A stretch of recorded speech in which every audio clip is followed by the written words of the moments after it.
You want to start a business, but you don't want to do sales. It's interesting. Sales is this thing that people connect to. Sleazy, slimy, car dealers, used car dealers. No one wants to sell. And yet, if you don't sell, you don't have a business. So how do you learn to become comfortable with sales? How do you learn to get sales skills? Because if you don't sell, you don't have a business.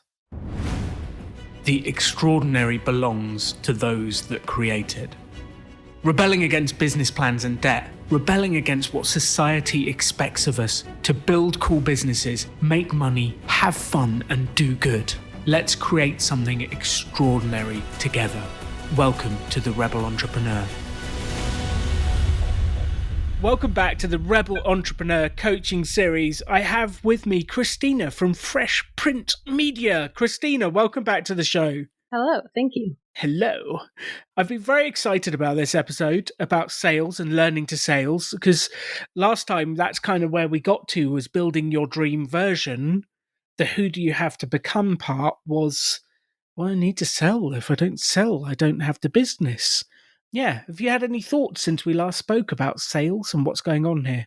I was excited for this because, we've talked about sales before and it's always, I think sales is just, it feels a little dirty when you say sales. It's hard to do. And the models of people that are good at it are all those very like television-y movie, like sleazy guys, pushy over the top. So it's something that I think I haven't really gotten into as much as I should have, and I'm not as comfortable as I should have. And it's also interesting because we started off and really a lot of the things we've done is like, I guess, different functions or mechanics of selling, but we never actually talked about sales itself.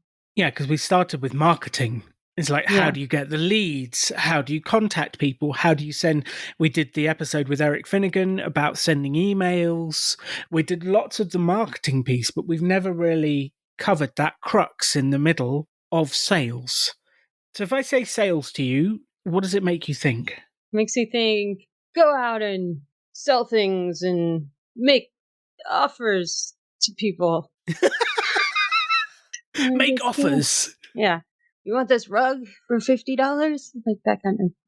I love it. I love it. And I think that's actually what people genuinely think of sales. And I do this experiment in, let's do it right now. Let's do it together right now. There's an exercise I do at Rebel Business School. My brother gave me a Mont Blanc pen for my birthday, which is a fancy fountain pen. It was my 30th birthday. It is a very fancy pen. And imagine it has an enamel inlaid barrel. It has a platinum nib for the fountain pen. It has the Mont Blanc crystal on the top. It's called a Star Walker pen. It's like $600 of pen. It's crazy. What I would like you to do, Christina, is sell me the pen, please. Imagine I pass it to you right now. Sell me the pen. I'd be like, would you like to buy a pen? It's a premium, high-end pen with a platinum nib and for beautiful writing and a special occasion gift. My favorite part of this exercise is the awkward pauses. Where people are like, what do I say? Yeah. What do I do?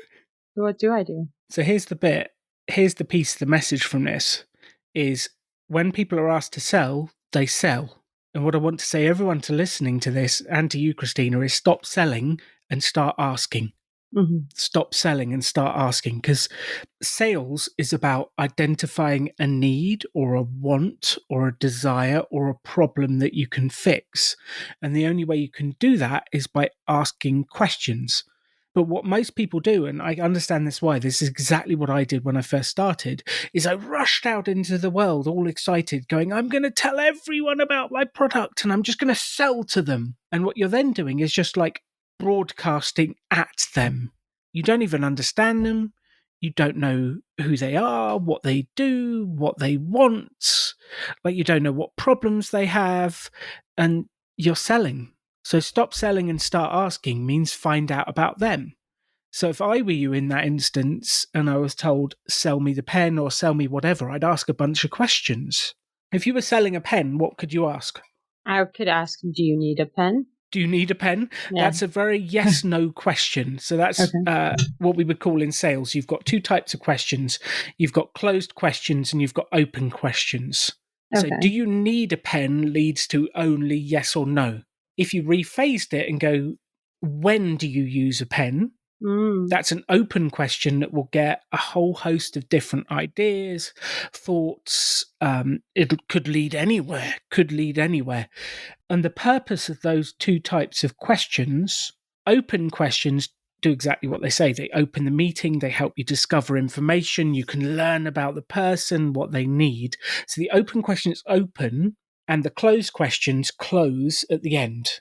Mm. So after you've learned all about my pen needs, you might start to say, so what type of pen would you be interested in? Which is more of a presumptive closing question. Then you might say, would you like to buy the Star Walker model or this model, which you've only given two options? Or when would you like to buy a pen? That's a very presumptive Mm. closing question that brings you into an answer. It's not an open question. It closes you into something at the end. So if we were doing this for photography, the opening questions are, how do you produce the content for your marketing campaigns? What do you focus on in your marketing campaigns? What's the biggest challenge you face creating content for your social channels or your platform or your marketing campaigns? And that sort of gets people talking. It allows you to understand them. It gets you going. And then at the end, we start to ask, okay, so when's your next marketing campaign you're working on? Would you be interested in working with me on the content creation? There's a yes/no question. That's very direct. But Yeah. you never use the closing questions until right at the end, after you've made friends, after you understand them, after you've connected. The challenge is most people think sales is selling, and it's Yeah. not. Sales is asking. Yeah, that makes a lot of sense. Instead of just, jamming something at someone like, take this thing I don't even know if you need. Which that's where sales feels scuzzy, because Yeah. you're trying to force something on someone you don't even know if they need it. Whereas if you do this right, if you truly understand what their problems are, what they need, what they're doing, why they're doing it, if you truly understand that, the close almost happens naturally. And if you've done it well, they'll actually close you, because you'll ask them all these questions. They go, okay, so this makes sense. It sounds like you can help me with this problem. How do we work together on this? Then it's your chance to pitch. Then it's your chance to go, well, I can create this and we can do this and here's how it would work. And they will ask you. Have you ever heard the expression, the quickest way to be interesting is to be interested? Yeah. It's one of my favorite expressions in the whole world. In the early days, I worked really hard on my storytelling ability and my ability to entertain, and I would just like talk at people.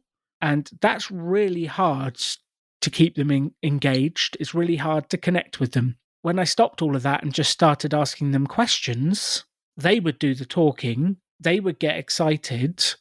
And then after a while of them being excited, they would start to become interested in me. And sales is exactly the same as human relations. Like if you get excited, if you're curious about their business and what they do and how they do it and what their goals are, you get so curious about them, they start to go, okay, this is interesting. You seem to be really interested. Tell me, how do you do this? How do you work? How does this happen? And then they start to show interest back. Yeah. And then closing is so easy after that. Plus, everyone likes talking about themselves. So. They do. They do. Even I do. Even I do. I do find it my most uncomfortable subject when I'm doing talks is if I have to talk about myself. I can talk about sales, marketing, business ad infinitum, but then people say, tell me about your hopes and dreams, Alan. I'm like, don't ask me that. Let's talk about sales. Anyway, so that sort of reposition of sales from forcing it upon someone to I'm going to be curious about them. And have you ever heard the expression of qualifying a prospect? I've heard about it, but I don't really know what it means.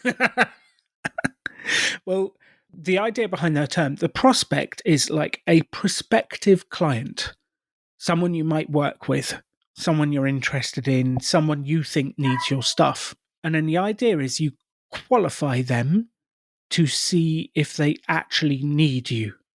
And you do that by asking a bunch of questions.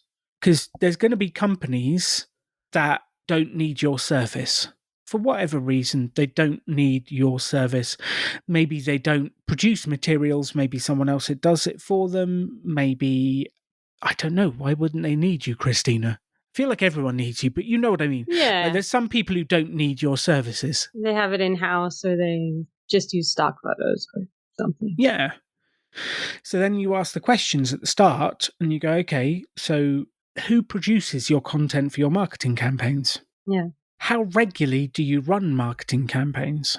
Do you use stock photos or do you create your own bespoke images based on your bottles and your products? That's an interesting question. It gets you some information immediately. But what you're basically doing is going through a series of questions to find out, does this person need me? Do they need me? Do we even work together? And the idea is you're qualifying whether they have the problem that you fix. If they don't have the problem that you fix, send them on their way, save them time, save you time, move on to the next one quickly. If they do have the problem you fix, then you can dive in, find out more about them, learn, and then start to sell to them eventually. But we kind of need to qualify a bunch of people to learn, do they even need us? That makes sense. So how do you get them to, like, how do you qualify them? What do you, like, I feel like it's hard to start a conversation with someone to get that far, you know? Ooh. So it's hard to start the conversation even from the beginning. Well, I don't know. What do you do? You just like message them and be like, hey, curious, I have a question. Like, where, you know, like, where do you get your do you just message them? Like, or, you know, just, or, yeah, I don't know. It's Where do we just even hello. start? Yeah. Just like maybe the same way I have been, just reaching out, like, Well, there's two ask. types of qualification. Okay. First type of qualification is the stuff you can do on their website. Like you Yeah. can look and you can go, okay, they have X number of brands, they do this, they do that. I know that's roughly puts them in the ballpark. That gives you enough to know, like, probably they do. And the second type of qualification is you can't do it yourself. You need to ask them directly. And that's the getting into the questions, getting into the conversation bit, which that, when I was doing it, happens on the phone mainly, business to business. Business to consumer, you might do it when they walk into your store, when you're running a stall. You might do it on social media and ask them some questions. Like they reply to one of your posts and you go, do you do this or do you do this? And you're kind of qualifying them by asking them questions. But business to business, phone. Okay. Well, in COVID times, video call, but you know what I mean. I'm going to go phone, and that means video Yeah. call or connecting online or whatever it is. But it's the phone. We need to get to chat to them. If we can get to chat to them, we can ask a bunch of questions, get to know them, get to learn about them, find out about them, and then we can qualify like down this list of criteria, which kind of comes back to one of the very first episodes we ever did together in our season 1, which is what's your dream client? What brands do they have? How big are they? What do they produce? Then that makes up your list that you ask questions to find if they fit against the criteria of your dream client. Then you can start to go, this sounds cool. You're like the perfect person I want to work with. And then ask them a bunch of questions to find out about their pain. Yeah, it's kind of tying back into the beginning. So I guess that's actually makes the calling more comfortable to me, that I'm not trying to be like, hey, did you see my email? You want to hire me? It's more like, hey, I sent you an email. I want to ask you, you know, who creates your content, or how do you create your content? Like, that's more comfortable to me to ask them about what they do. Yeah, it's also easier for them because they do it every day. Those are questions they can ask, and they also don't have to say no. You're engaging them. So you like ring them up, say, hi, I'm Christina from Fresh Print Media. I sent you the email. I'm just really curious. Do you create your own content in-house, or do you outsource it and then let them answer, let them say, and they might say, why do you want to know that? Which sometimes, if they're a bit direct, they will say why. And it's like, well, this is what I do. I create content for brands. But before I sort of tell you what I do, I just wanted to understand if it was even relevant to you. Like, I don't want to waste your time. I want to save your time. Do you create your own content? Do you use agencies? Who do you work with? You can ask a bunch more questions, but you've kind of then set it as in, I'm actually doing this to save you time, make your life easier, and I got something exciting for you if you do this. If you don't, then thanks very much for the phone call. Do you know who else I would talk to? No, but your face makes it look scary. He's making a scary face. But that's the kind of question at the end. Like, if it's not right for them. Oh, should I know? You know who else I should talk to? Oh, in the question. Okay. I thought you were going to suggest there's someone else I should be contacting. No. I was like, oh, who is it? Terrifying. It's like the end of the call. End of the call. Or like, are you the person, or is there a better person? Yeah. So if you don't create your own content, if this is not something that you do you know who else I should speak to in the organization? And they might say, well, actually, none of us create content. We use this one agency. Oh, cool. You use an agency. Do you know who I should speak to there? And sometimes they'll say, like, just ask for Dave. Sometimes they'll say, just give him a call. Sometimes they'll say, like, they handle all of that. Like, most of the times, people are quite happy to, like, help you. Sometimes they just want to shut you down and get you off the phone, but it depends on what day they're having. And you can never know that until you just make a call. But all of this sort of happens in that particular bit in the middle. Okay. Interesting. So how do you feel about this? What has struck you? How does this feel at the moment? I mean, it makes the idea of phone calling much more comfortable to approach it this way. I think what I want to help you to do, Christina, is see sales as a process. Yeah. It's not just a thing you do on the phone and try and get them to buy in one phone call. Like, it's a process with multiple steps. And sort of step one is the introduction, getting attention and getting them on the phone. Step one. Step two is the qualifying the prospect. So do you even do any of this stuff that I sell? Is this even relevant to you? If yes, continue. If no, ask who else do I speak to? Step three is what you might call discovery. Okay, so I know you probably have a rough need. Now's my time to ask questions. Mm-hmm. How do you come up with ideas for your content? How do you generate the images? How do you create your cams? What has been your most successful campaign to date? And how did you come up with that? Did you create that? Like, you could ask them a bunch of questions that gets them excited. You learn about their process, how they work. It's the discovery.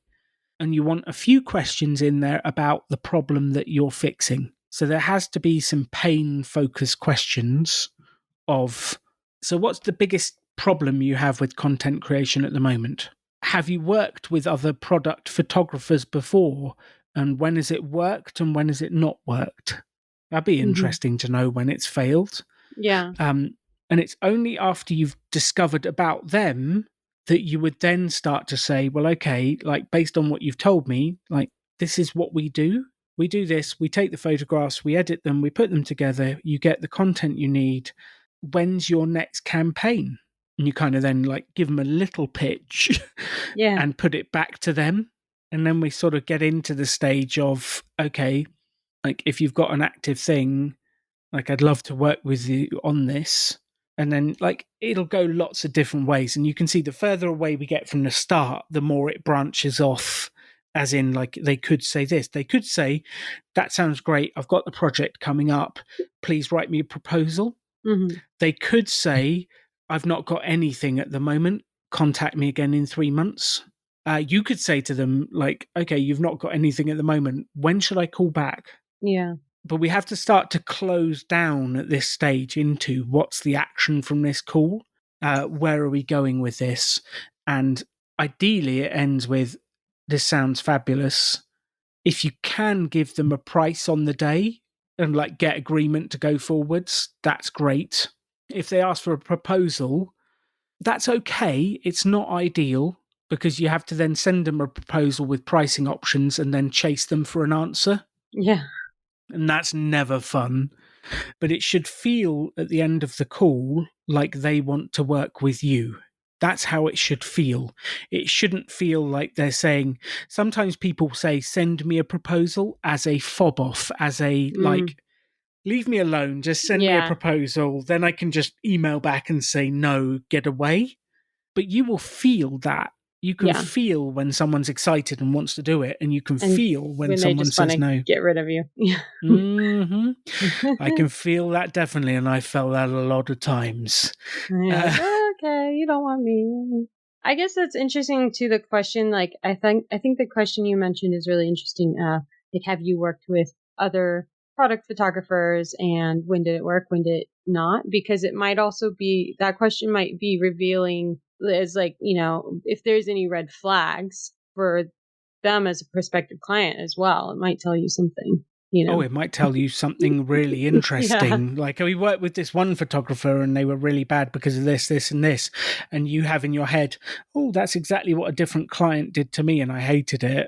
It could tell you all sorts of things. You might even be able to help them and say, that's interesting. From a photographer's side, here's probably what happened. Yeah. And at that stage, they're either going to say, well, we definitely don't want to work with you, or that's interesting. Tell me more. How can I avoid it in the future? Yeah. And if I could give you the sort of top tip on sales, sales is basically the process of finding someone with a problem and fixing it. So we're looking to help people. And all of these questions, all of this process is to uncover, do they have the problem you fix? If yes, then we can sell to them. If Yeah. no, then we move on. But all of this is about, do you have a problem and can I help you? It might be information, it might be this, it might be that, but I'm just going to help.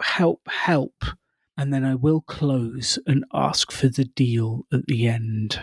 How do you close, Christina? How do you close a sales call? How do you close a sales meeting? How do you close a sale? You ask for something tangible, or like, not tangible, but like actionable. Tell me what that is. How do you ask for something actionable? Something, I think you like something that would lead to a next step. Cool. So what's the next step? I That's guess actually a it's question you could use. okay. What's it? You can Yeah, say to them, it sounds like we've got something we could work together on. What's the next step? and then they have, because then you're having them kind of almost do the work for you and tell you at that point. And you're like, okay. Well, depending on the size of the company, they might have a procurement process, they might have something else. There's all sorts of things they might have. And actually, by saying that, you make it really easy for them to say, well, actually, the next step is I need to speak to Dave, I need to organize this, we need to sign a contract. Like, it could be anything. So, what's the next step? What do we do next? Like, I'm really excited about helping you with this project. What's the next step to making it happen? What's the key after you ask the question? For you as the salesperson, what's the key? You ask the question and You get an answer. you're silent. Oh, okay. Like, it doesn't matter how uncomfortably long the pause is, you do not say anything afterwards. Okay. I have heard that. Or versions of that. Like, especially in any negotiation, you're not supposed to, like, you should stop talking more. You've got to stop talking. Absolutely. So the question is, what's the next step? Put your hands over your mouth if you're not on camera, pinch something, do anything, but you just kind of say, what are the next steps? What do we do? And that is it. There are other ways to close. There's other things to do. One of my favorites was, all you need to do is say yes, and I'll take care of the details. And they kind of go, okay, let's do it. And go, great. I'll send you an email with what we're going to do, what you're going to do. Just reply with yes. I will start this. I will start that. The one thing I need you to do is X. And it's that kind of like you go into the mode of saying what's next. So you can change it round if you want to, and it depends whether they know how the process, you know the process of what to do. But I always like that question. Like, I'd love to do this project with you. just say yes and I'll take care of it all. So yeah, I guess if they just say yes, then yeah. I feel like that's tricky. I feel like there's still so much like room for, they could still drop off, right? I guess Oh, yeah. everything could always fall through. So what's like from that yes, so let's say we're on the phone, we're having a chat, you've asked that question, they say yes. What do we actually need from that point? Uh, their social security number, their firstborn. No. Okay. A check. Okay. What we kind of need is, depending on the size of the client and size of the deal, is confirmation from them, like a written confirmation. Hmm. And that's what I always used to do when I was selling training courses. And I'd sell training courses, and they were anywhere from, I don't know, 2 to 20 or 30 grand deals. And depending on the size of the deal, I would send them an email afterwards that said, okay, here's what we've agreed, here's the dates. All you need to do is reply that you confirm this, and I'll get on and make it happen.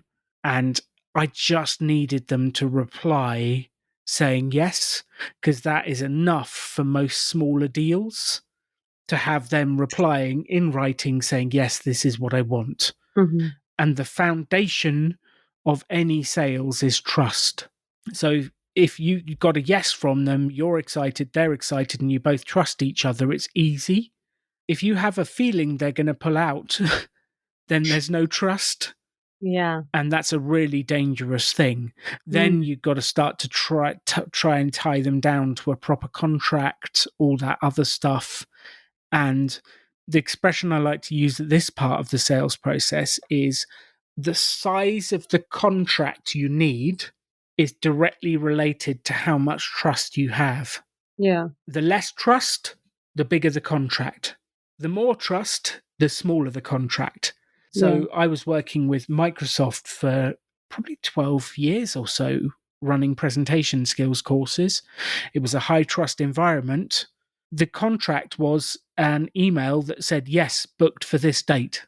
Huh. No, I just sent them like, I'll do this court, these dates done, here's the price. And they would reply saying, yes, that was it. Then they'd send the paperwork through later. But that was all I had. I didn't need anything else because it was high trust. Yeah. With other clients, we've had to have bigger contracts, and it never goes well. When you end up down to the contract stage, it's never going well. But it's that contract piece. So, sales. Finding someone who needs what you do, qualifying whether they actually need it, uncovering what their problem and pain is, getting into a conversation, offering them something, closing for the deal, and then getting some sort of confirmation. How does this sound? There's probably not many revelations in what I'm saying here. No, it's not, yeah, it's not outlandish. I just don't think it's ever I've really thought about it, like the process of it, like all the individual pieces. Maybe like I've thought about asking questions, but not necessarily then closing on top of So we talked about how to learn sales. We've Yeah. actually done a lot of the actual Yeah. stuff. There's a whole host more to sales. Sales is a fascinating and deep subject. Learning sales is about learning these skills and then implementing them and trying them. And I don't just mean once, I mean like 50 times. Yeah. Because some people learn a question, they go out and try it once and they don't get the response they want. So they never use the question again. Like if the question doesn't go perfectly the first time, is it the question's fault? No, it's just like you're not going to succeed every time you do something, right? So that could be the 1 out of 5 that doesn't work. Does any sales process have a 100% success rate? No. Nope. None whatsoever. And all we're doing is looking to increase your chances of making sales by doing it in this way. You'll have more chance to bond with them. You'll have more chance to connect. You have a better chance to feel like you are ethically selling and not forcing stuff upon people. And we're just looking to increase it. So we need to test it, test it, test it. And if you're building a business, sales is not something you do once and then forget about. Sales is something you will continue to do throughout your career as you build your business. So why not learn about it and get better about it so that you're more successful, your clients are happier? Yeah. And it's really interesting. If you sell well, your chances of doing a good job are higher, and your chances of having a happy customer are higher. Why do I say that? Most people just guess what a customer needs and just sell them whatever they've got. Then they deliver it, and there's a chance that's not even what the customer wanted. Yeah. If you do it this way, you ask them, okay, so if this project was successful, what would it look like for you? And they'll tell you this equals success, this equals success, this equals success. And you go, great. Then you go away and do it. And you go back to them and say, these are the things you said that was success was, here's what I've delivered. And you've got a far higher chance of being successful, them being happy, and you being rehired than if you just guess what they want because you know best. And then, like, they go, actually, that's nothing like what I wanted. You should have asked me more questions at the start. You should have learnt more about me before we even started. Yeah. That makes sense. So It we've got to also, apply this yeah. stuff. Go on. Yeah. Sorry, I interrupted, Oh, it Christina. also keeps you from wasting, I suppose, both of your times with the qualifying and, just know when, okay, well, that's the wrong tree to bark up or not the right time. And then you're not still bugging them. Yes, definitely. Yeah, it just saves you time. It's like, oh, you're not even interested because you'll never use this. Yeah. Thanks for your time. Who else do I speak to? And move on. And you saves you so much time, because I think what people try and do is they try and sell to everyone.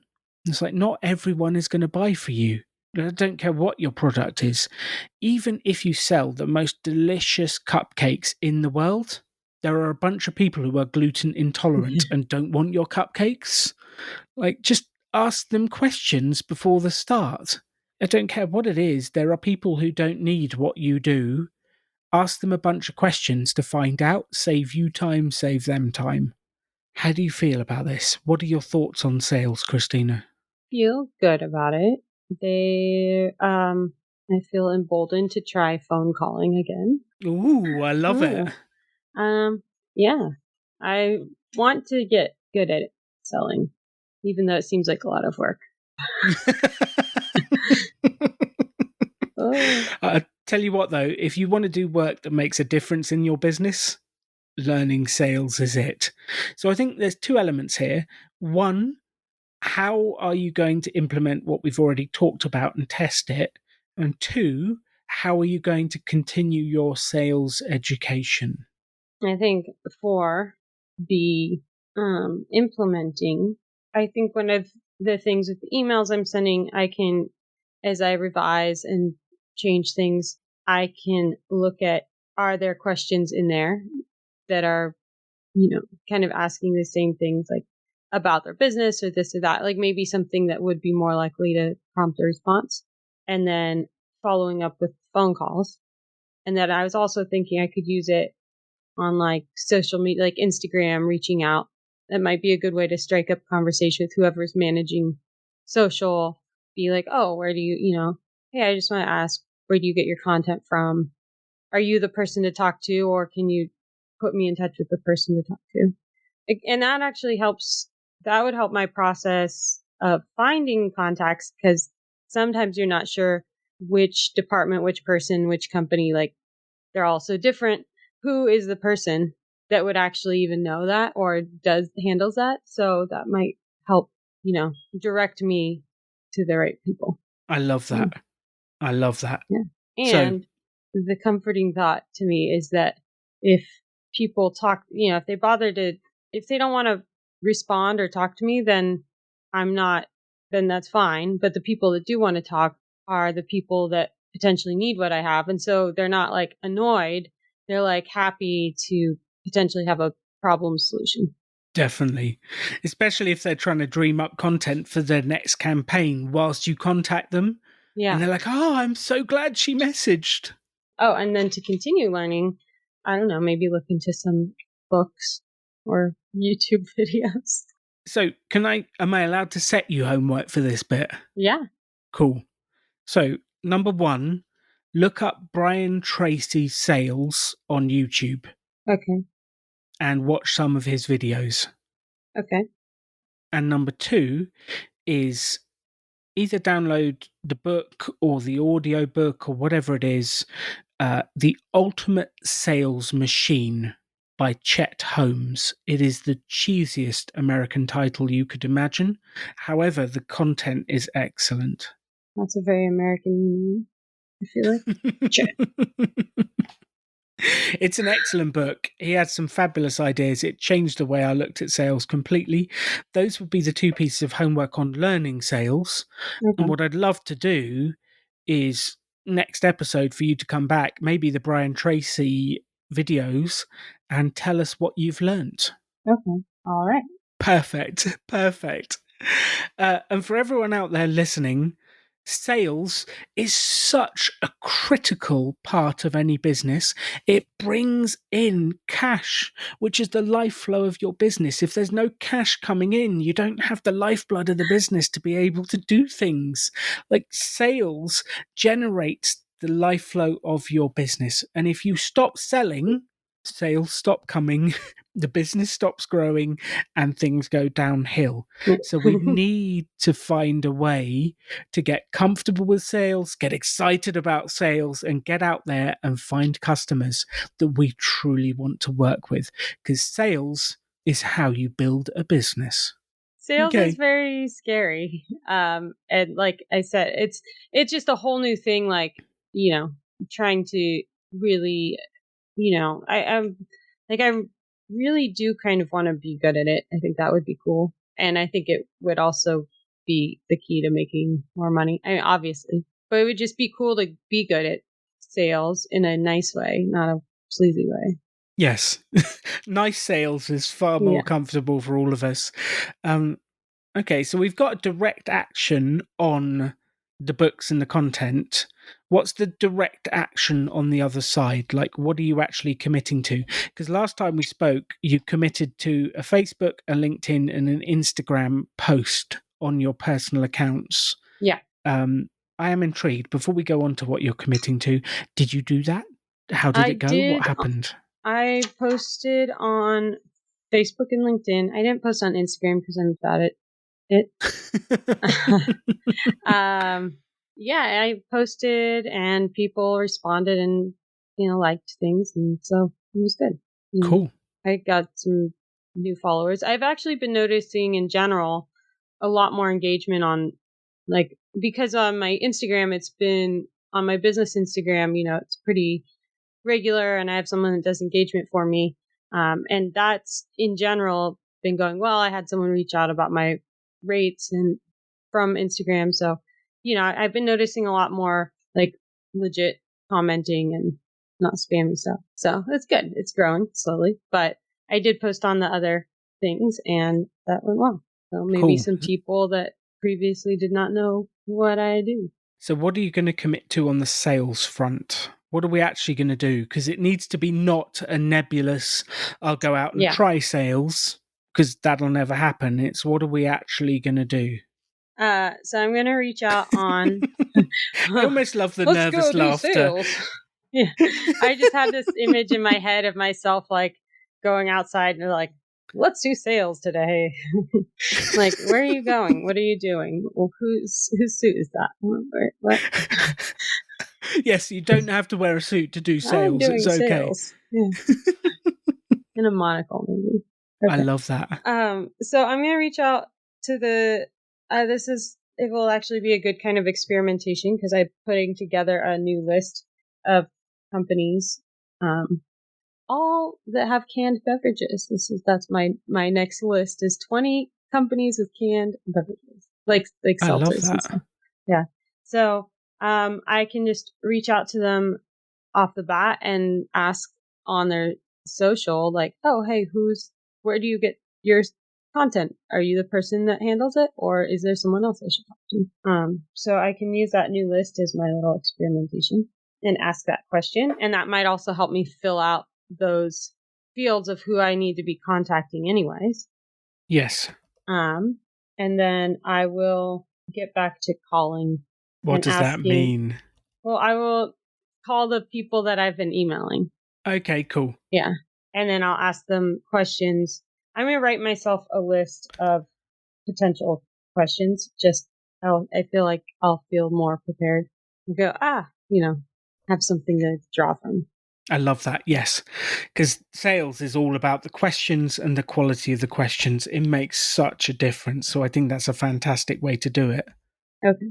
And then make some calls to the list of 20 companies. Yeah. I love it. Concrete action. We have concrete action, Christina. We know what we're doing. Yes. Perfect. Yeah, we do sales.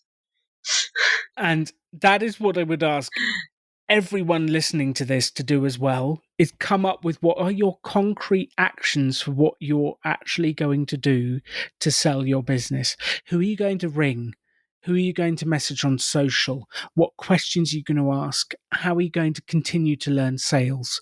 Like specific actions that you can do this week alongside Christina and I to take action on your business and grow it. That is the key. And then tune back in to the next episode where Christina will be telling us what she found out on YouTube about sales. And we will be talking about what happened, who spoke to you, who didn't, and what happened. Sales is the key to building your business. So stop listening to us, go out there and start selling. Well, making phone calls. Yeah, asking questions. Asking questions. Stop selling, start asking. Thank you for listening to the Rebel Entrepreneur Coaching Series. Please start selling because that's how you're going to build your business. The Rebel Finance School is back. I'm so excited. My wife, Katie, and I are here. We are bringing back the Rebel Finance School for this year's version, RFS 2022, and we will be running for 10 weeks, helping people to get control of their finances. Can't wait. It starts on Monday, 23rd of May, runs for 10 weeks. It's completely free. It'll be online, runs every Monday for 10 weeks. And we're excited to help people figure out how much money they have, how much money they spend, how to talk to people in their lives about finances and how to look after the money that they have and how to build wealth and start to invest. Can you answer these questions? How much am I spending each year? What is my annual spend? How much am I saving?